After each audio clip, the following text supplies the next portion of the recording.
Hey everyone, it's Anson here from Weekend Garage. Today I'll be showing you guys how to replace your front brakes and rotors on your Mercedes with a SBC braking system. As you may have been aware, on the internet, everyone talks down on the system. It's expensive, it's hard to service, and this and that. So I'll show you today how to disable the system and how to change the brake pads without a single error on your vehicle. You don't need to make any dealer visits or buy any special computers. It's a very straightforward process that I'll show you from start to finish, from how to disable the system, to how to change the brake pads, and how to remove the rotor. The demo vehicle today is a CLS 500 with the SBC system. If you have an SBC braking system on your car, such as the E-Class, S-Class, SLR, any of these vehicles, the procedure will be the same. So tag along for this tutorial and I'll show you guys how it's done. The rear brake pads and rotors have been shown on a previous video. And today we're going to work on the front brakes and rotors. That's what it looks like before the job is done. And I'll show you guys over here. After it's done, it's much better and cleaner. So what you want to do first is chalk the wheels, front and rear. We've chalked both the front and back. And then you want to put the e-brake on the vehicle, put it in park. Keep both the front windows open in case you need to grab anything in the vehicle because you don't want to wake it up while you're working on this procedure. If you do wake it up, it's not the end of the world, but try not to wake it up. The vehicle is currently in the unlock state. If you have the keyless system, put it far enough where it won't recognize the system, so it won't wake up the car at any times. Make sure no one clicks unlock or lock while you're working on the system. So next up, we're going to pop the hood. After you pop the hood up, how you can identify your SBC braking system is right here. It literally says SBC on there. It's on the left side of the vehicle. What we're gonna do next, I'm gonna set up the camera and show you guys how this works. So to take this off, what you gotta do is pull up on this plastic tab right here on the top. And as you pull it up, use your other hand to work on the wiring right here. So as you pull up, you can see it release. Get your other hand to help pull it back while you push with your other hand. So be careful not to bend any pins while taking this out. As you can see, it comes out really easily. All you got to do is pull up on this plastic while pulling the connector back. That's all you got to do to disable the SBC braking system.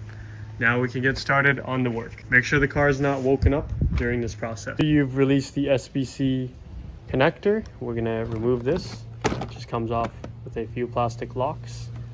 It's on the left of your vehicle. That's the brake reservoir. We're gonna open up the cap just so when we push the calipers back, there's gonna be space for the brake fluid to go. Put your cap somewhere safe. Now we're gonna go ahead and jack up the vehicle. There's two jack points. It's a black pad right on the side of the vehicle.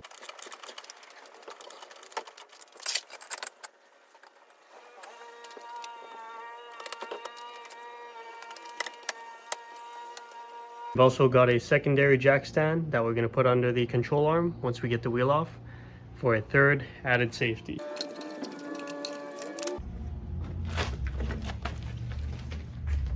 First of all, since I know these rotors are rusted onto the hub, I'm going to spray some penetrating oil on the rotor right here, on the rotor screw that's holding it on, and also into the thread holes so it's easier to release once we get to that part. Just letting it do its work while we're waiting. And then now we're gonna work on this part. So first off, we're gonna release right here. We're gonna release this brake wear sensor. You do so by pulling it out towards you, like so. Just comes right out, no special techniques. Punch, in my case, a makeshift punch. I'm gonna go right here in these pins. I'm going to knock them out.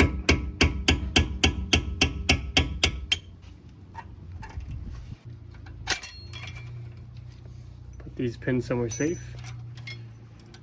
So that, grab your flathead screwdriver. We don't care about the rotor surface because we're replacing it.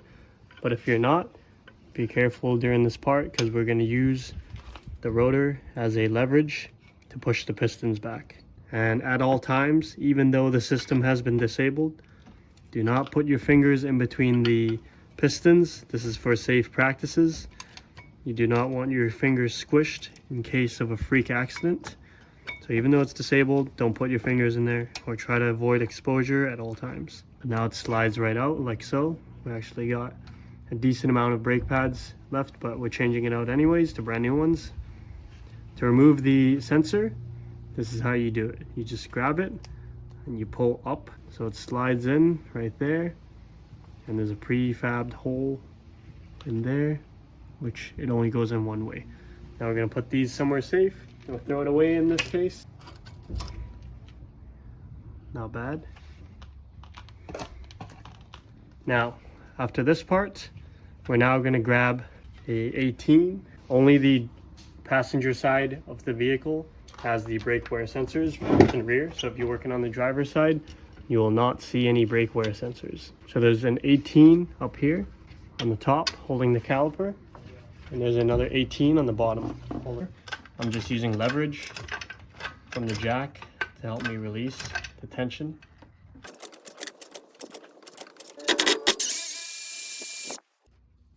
There's our bolt. Now the caliper is free. We're gonna need a zip tie so we're not straining on any of the cables or brake lines. We're gonna lift it out and up. It's quite heavy, so 2 sets is probably better. Lines, make sure nothing's kinked.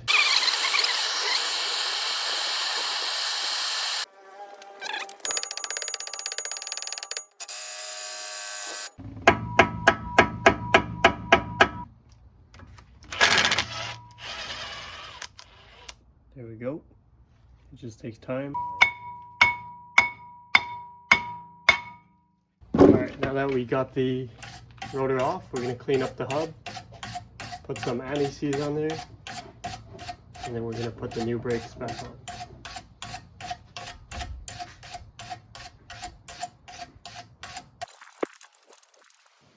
Hand tight is good. Don't need to crank it. You can put some anti-seize on there if you want, blue, if you are going to put anything. Cut the zip ties. We are going to put the caliper back on the rotor and match up the 8 mils on the rear. And we're going to hand start to the 8 mils that hold this caliper on. Fasten it into place.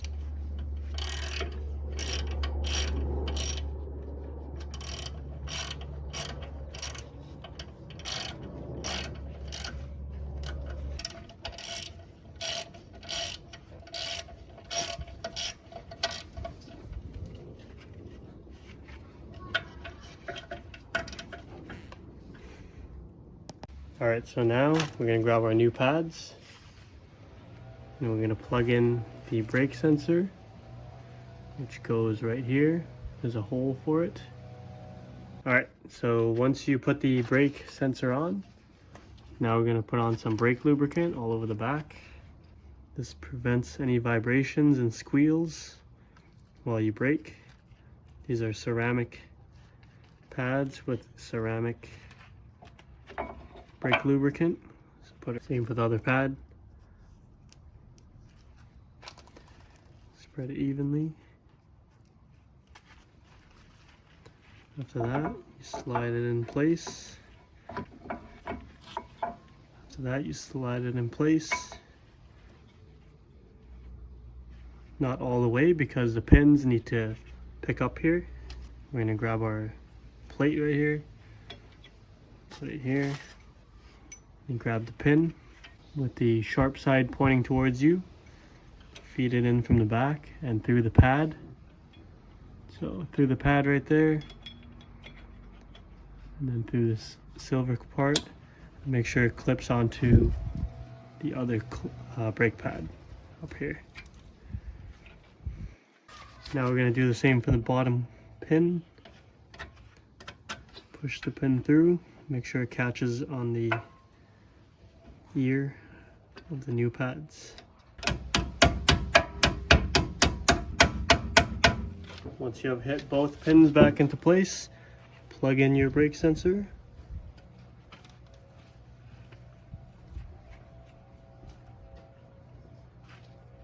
Like so. That's what your end product should look like. The pin feeds through the first pad, clip, second pad, and into this hole. Same for the bottom. That's what the finished product looks like. Now I'm going to put the wheel back on and show you guys how to enable the system with no errors on the dash. Alright, look at the finished product. It looks very good. Alright, one hand is fine. So plug it in and then press down until you hear a click. Now the SB system is live. Then we're going to go over here and put the brake reservoir cap back on, because when we're compressing the calipers, the fluid needed a place to go. And I'm going to show you into the vehicle. There's not going to be any errors. I'm going to wake up the car. I'm going to grab my key. Take a look at the dash. This is a one take. I'm going to plug in my key. Turn the ignition on. Cycle through the page. As you can see, there are no red errors of any kind. No messages at all. So this method works very well. That's how you replace the front brake pads and rotors for the SBC braking system as shown. If you want to see how to do the rears, you can check out our other video that's posted. Hopefully this video helped you guys out. Let me know if you guys got any questions. You can email me directly at weekendgarage@gmail.com or leave them down in the comments below.